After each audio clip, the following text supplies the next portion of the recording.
বেআইনি নির্মাণ বন্ধে আইনের সংশোধনের চেষ্টা হচ্ছে, এমনটাই জানিয়েছেন মেয়র ফিরহাদ হাকিম। তার কথায় বেআইনি নির্মাণে অভিযুক্ত প্রমোটারদের ধরা হলেও 1-2 দিনে বেল পেয়ে যাচ্ছে, তাই আইন সংশোধনের উদ্যোগ নেওয়া হয়েছে। 7 বছরের ওপরে সাজার সংস্থান হলে জামিন অযোগ্য ধরা হবে। বিধানসভায় এই আইন পাশ করতে হবে। যতদিন না হচ্ছে ততদিন বারবার করে নির্মাণ ভাঙা হচ্ছে আর FIR করা হচ্ছে। তার কথায় গার্ডেন রিচে বহুতল ভেঙে পড়ার ঘটনা দেখিয়ে দিয়েছে তিনি যা নির্দেশ দিয়েছিলেন সেই অনুযায়ী কাজ হয়নি। ইললিগাল বাড়ি হচ্ছে, ভাঙছি, আবার হচ্ছে, তার মানে আইনকে ভয় পাচ্ছেন।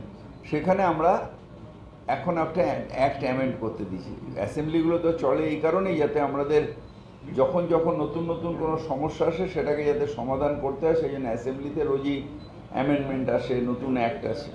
সেই কাজটাই আমাদের অ্যাসেম্বলিতে নিশ্চয়ই এই অ্যাক্টটা পাস হবে। যতদিন না পাস হচ্ছে আমরা পুলিশকে বলছি যে কঠোরভাবে অ্যাকশন নেওয়ার জন্য।